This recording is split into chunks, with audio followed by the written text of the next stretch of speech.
Les Français sont réputés pour être des très gros consommateurs de médicaments. Ubérisation. Le mot fait trembler les entreprises du monde entier. Ce qui arrive au taxi va tous nous arriver ou pas? Le rôle du pharmacien reste-t-il le conseil ou est-il en train de se transformer? Allez, on va prendre la tension. Ouais. Voilà, bah vous connaissez le système. Et vous bougez plus. Impeccable. Comme d'habitude. Vous tendez le bras. Comme ça.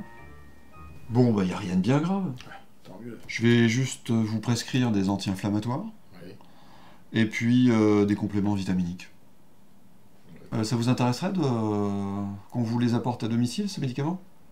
C'est possible. Ah oui, oui, oui, c'est un nouveau service qui est assuré par le centre Albert Schweitzer. À cause de sa pathologie, M. Jacquemont a du mal à se déplacer. C'est pour ça que je lui ai proposé de se faire délivrer ses médicaments à domicile. Ça lui évite d'aller chez le pharmacien. Pour lui, c'est beaucoup plus pratique. Alors à quelle heure est-ce que vous voulez qu'il passe? Pour ce soir, Oui, ça ce serait soir, quand même mieux avant le repas, moi. À quelle heure est-ce que vous mangez? 18h, 19h. On dit 18h. Ça peut aller, oui. Vous savez, ça peut être jusqu'à 23h30. Ah non, non, pas si tard. Pas si tard.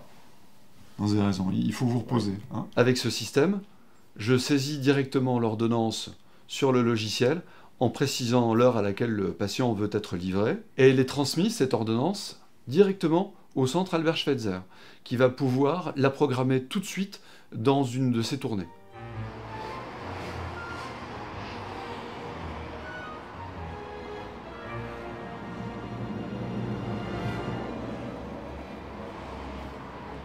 Oui, j'apprécie beaucoup ces livraisons de médicaments à domicile. En plus, elles me procurent un revenu, ce qui est carrément pas négligeable quand on est étudiant. Et puis, elles sont surtout très formatrices pour préparer mon diplôme de pharmacien. Bonjour monsieur, je viens vous livrer vos médicaments. Bonjour. Vous ne voulez pas vous asseoir? Non, non, c'est gentil, j'ai encore d'autres livraisons à faire. Je gère complètement mon emploi du temps. C'est moi qui décide quelle livraison je souhaite faire. Si je veux en faire 4, 5 en une soirée et du coup garder les autres soirées pour mes révisions. Non, non, c'est vraiment génial comme système. Je n'ai plus besoin de me déplacer à la pharmacie et avec mes problèmes, c'est une bonne chose. En plus, c'est gratuit. Pour les anti-inflammatoires, vous les prenez bien au moment des repas. Oui. Vous espacez d'au moins 6 heures et vous respectez les 5 jours de prise comme le médecin vous l'indique.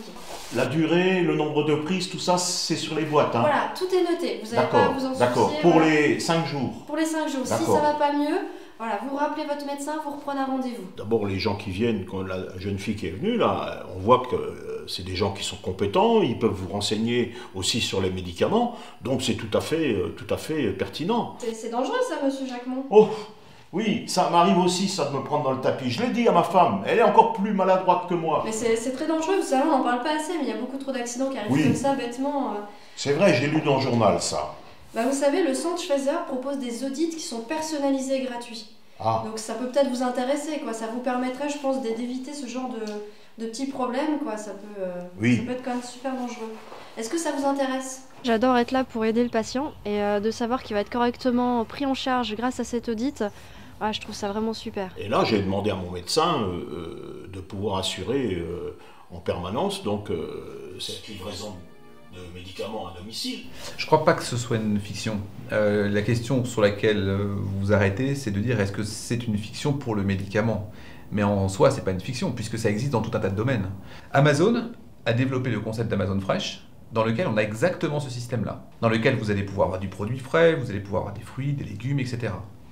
Si Amazon réussit à faire ça, vous imaginez pour une boîte de paracétamol ou pour un aspirine ou n'importe quel type de molécule ou médicament qui n'a pas de particularité logistique très importante. Donc ça existe déjà. Donc la question qu'on se pose c'est, est-ce que oui ou non on va basculer sur un tel modèle pour le médicament ou est-ce qu'on restera finalement dans le modèle aujourd'hui? L'ubérisation c'est ça. C'est dans quelle mesure la valeur ajoutée n'est pas traitée. L'activité principale du pharmacien c'est quoi aujourd'hui? C'est de délivrer des boîtes. Si on regarde l'activité, des concurrents peuvent arriver.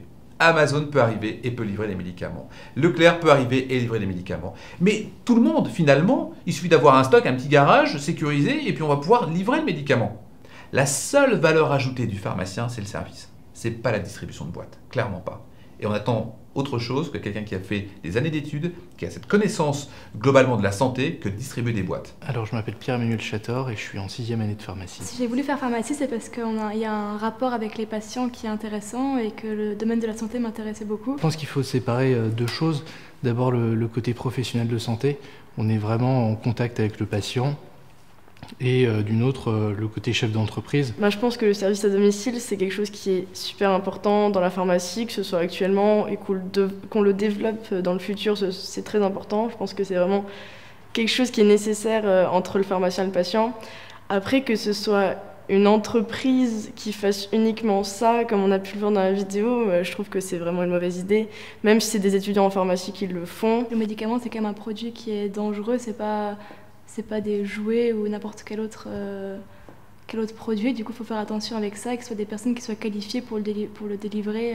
Après, je pense que cette personne-là, si elle était allée en pharmacie, si elle avait pris le temps, je pense qu'il y aurait peut-être une autre relation qui se serait instaurée et on aurait peut-être pu, après, via des entretiens pharmaceutiques, c'est ce qu'on veut aussi nous développer en tant qu'étudiants, peut-être aborder d'autres thèmes. On est là pour leur offrir beaucoup d'autres choses que simplement la délivrance du médicament. Il me semble primordial d'être en amont de toute possibilité d'interaction médicamenteuse et là notre rôle est total. C'est sûr que le monsieur qui n'a pas envie de se déplacer ou qui n'a pas la possibilité de se déplacer sur le court terme, il va y trouver un avantage, mais ensuite il y a un lien qui se défait entre les professionnels de santé. Il faut savoir ce qu'on veut pour la profession. Si on est juste des livreurs, c'est pas du tout intéressant, parce qu'on perd aussi cette indépendance de pharmacien qu'on défend de longue date. On veut garder notre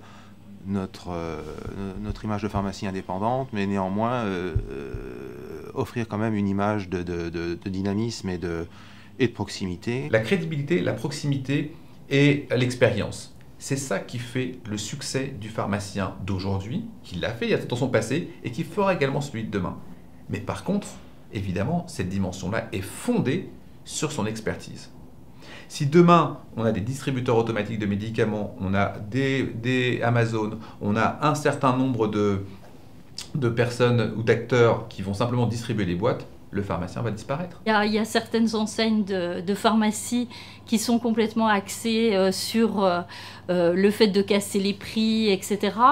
Ça nous dessert totalement parce que là, effectivement, ça banalise complètement le produit. Je comprends bien sûr que le patient, avec tous les problèmes économiques actuels, s'oriente vers du moins cher, mais du discount, même dans le médicament. Mais il faut se rendre compte que c'est un produit dangereux, que c'est pas un produit anodin. Le problème, c'est quoi? C'est qu'aujourd'hui, on a des concurrents type Amazon, dont on vient de parler. On a des concurrents type Leclerc, les supermarchés, etc., qui voudraient arriver sur ce marché-là. Et évidemment, ils vont le faire sur quoi? Sur le prix. Sur le prix, le pharmacien ne peut pas faire grand-chose, pour plein de raisons. C'est qu'il n'a pas la taille, il n'a pas la puissance d'achat que peuvent avoir des supermarchés. Et donc, évidemment, il est un peu ennuyé, et la façon avec laquelle aujourd'hui il se réinvente, ou cherche à se réinventer, c'est à travers les services. Il en a toujours fait, c'est vrai, mais aujourd'hui, il le met de plus en plus en avant. Le problème, c'est qu'il le fait gratuitement. Aujourd'hui, nous avons des méthodes qui parfois sont un peu archaïques. Nous avons quelqu'un qui va chez le médecin, qui prend un bout de papier, qui va jusqu'à la pharmacie pour avoir sa boîte de médicaments. Le digital, les objets connectés ne sont pas du tout utilisés. Alors qu'elles sont utilisées maintenant dans le moindre taxi, elles sont utilisées partout. Elles sont utilisées pour avoir des cours en ligne, et pas du tout dans ce marché-là. Donc la question qui se pose, c'est quand on intégrera tous ces objets connectés, tous les réseaux, toutes les données, toutes les bases entre elles, et finalement, est-ce qu'il y a besoin encore de 22 000 officines, ou est-ce que 10 000 suffiront? Ce n'est pas parce qu'on a une disparition des endroits physiques qu'on aura un moins bon système de santé. Simplement, il sera différent. Si effectivement, il doit y avoir moins de pharmacies, je pense que la survie passera effectivement par des regroupements de pharmacies. Parce que effectivement, alors c'est tout à fait matérialisé en ville. Il y a beaucoup de pharmacies et proches les unes des autres. En revanche, en campagne, il commence à y avoir une désertification. Alors après, c'est clair que c'est un service qui sera facile à mettre en place en ville. Mais là, vous êtes dans une petite commune. Alors, c'est pas pour me voiler la face et me dire qu'on ne sera pas concerné tout de suite. Je pense que si les gens qui veulent mettre ce genre de choses en place sont prêts à le faire, ils arriveront à nous toucher aussi sur ce genre de territoire, mais on s'interroge toujours sur le fond. Je pense qu'il faut vraiment se poser pour établir ce réseau et d'une part, bon, certes, mettre le patient au centre de ce réseau, mais aussi pas oublier le pharmacien, qui ne soit pas en périphérie, mais qui soit au centre avec le patient. Et on réfléchit justement à développer des choses, mais en recentrant complètement notre métier sur le médicament, une fois encore, en faisant de la conciliation médicamenteuse, c'est-à-dire qu'il y ait une vraie communication entre l'hôpital, l'officine et les médecins traitants. Enfin, je veux dire, il y a un travail énorme à faire. Je dis, on est une profession qui, je pense qu'il n'y a pas beaucoup de professions en France qui se soient autant remis en question, qui a accepté aussi souvent de se remettre en question et d'évoluer pour pas se laisser dépasser. Aujourd'hui, tout est prêt pour mettre ce genre de proposition en place, mais le changement des organisations, des individus, pour accepter de passer à un modèle tel que celui-là, ça va prendre beaucoup plus de temps. Donc le temps, il est plutôt le temps de l'adaptation et de l'acceptation de l'individu à ce type de changement qu'un problème administratif, par exemple, qui pourrait être très vite réglé. Personne n'entre dans une officine pour aller chercher une boîte de médicaments. On entre pour venir chercher la santé. Et ça, c'est fondamental. Pendant qu'on est encore protégé par la législation, je crois que c'est maintenant qu'il faut en profiter pour se transformer. Et se transformer, c'est quoi? C'est beaucoup mieux comprendre son client. Vous, pharmacien, vous me dites, mais du conseil en enfer, on en a toujours fait. Oui, c'est vrai. C'est vrai, vous faites du conseil, mais c'est diffus. À chaque fois que je demande à un pharmacien, est-ce que vous pouvez me sortir votre listing des prestations que vous avez effectuées la semaine dernière, le temps que vous avez mis, le détail de ce que vous avez fait? Eh bien, ça n'existe pas. Donc la profession aujourd'hui dit qu'elle fait du conseil, mais elle ne sait pas le matérialiser. Pharmagest a développé un logiciel de suivi d'observance. Dans ce logiciel, on va vous aider à être méthodique, à tracer des entretiens pharmaceutiques. Et au travers de ces entretiens pharmaceutiques, vous allez pouvoir donner des conseils de produits. Par exemple, ma pharmacie mobile. Le patient récupère ses ordonnances. Vous pouvez même, si vous saisissez la posologie, faire que le smartphone, pour les patients actifs, eh bien, puisse être averti de ne pas oublier leur traitement. 50% des traitements ne sont pas respectés. Vous, pharmacien, vous ne pouvez pas admettre ça. Dans le LSO, donc ce logiciel de suivi d'observance, vous allez pouvoir aussi, pour des personnes plus fragiles, qui ont des problèmes cognitifs, eh bien, conseiller le pilulier électronique d'Opil. Un deuxième axe, des médicaments, mais à votre service, des audits à domicile, gratuits pour le pharmacien, et qui vont permettre de sécuriser le logement. Vous avez dû lire dernièrement le dernier magazine de Que Choisir. Et quand on lit qu'il y a beaucoup d'ingrédients polémiques dans des grandes marques qui sont en pharmacie, est-ce que dans un espace de santé, on peut vendre des produits avec des ingrédients polémiques? Le laboratoire Marque Verte aujourd'hui, eh bien, dans notre cahier des charges, nous sommes un laboratoire de pharmaciens, pour des pharmaciens en exclusivité dans la pharmacie. Pour nous, il est hors de question de vendre des produits qui soient dangereux. Aujourd'hui, le laboratoire Marque Verte est un laboratoire bienveillant. Bienveillant pour vos patients et bienveillant pour les pharmaciens. L'important, c'est le consommateur. Les attentes du consommateur lui amener de la valeur ajoutée. Bien, écoutez, le groupement Objectif Pharma, qui est une filiale de la coopérative Wellcop, vient de lancer son enseigne Well Pharma. Cette enseigne, elle est vraiment différenciante de ce qui existe sur le marché. C'est un club de consommateurs. Et ça, c'est vraiment la pierre angulaire de cette enseigne. Globalement, vous voyez que la coopérative Wellcop travaille activement sur cette notion de service et de valeur ajoutée. Cette transformation, je crois que vous ne pouvez pas la réussir seul. Il est nécessaire de se mutualiser et la coopérative Wellcop est quelque part l'outil idéal pour ça. La folie, ça serait de vouloir faire toujours la même chose et de croire que vous éviterez le pire. Ça, c'est pas possible. En faisant la même chose, ça ne pourra pas s'arranger. Je crois qu'il est plus que temps de s'arrêter de voir court-termiste. Le problème, c'est pas les 3 mois qui viennent. Le problème, c'est de réfléchir aux 3 ans qui viennent. Je suis optimiste pour la pharmacie, parce que vous avez les fondamentaux, j'allais dire, pour réussir cette transformation. Nous sommes contents, Chrysters a la plus forte progression depuis au moins 4 ans dans le marché du générique. Mais ce n'est pas suffisant. Sur les 3800 coopérateurs, nous avons 1200 coopérateurs qui travaillent Chrysters de façon très très sérieuse. Je crois qu'il faut aller au-delà.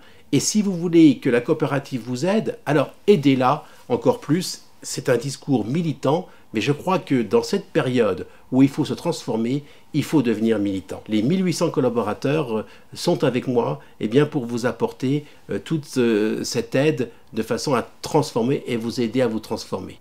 En un mot, Notre travail, c'est votre santé.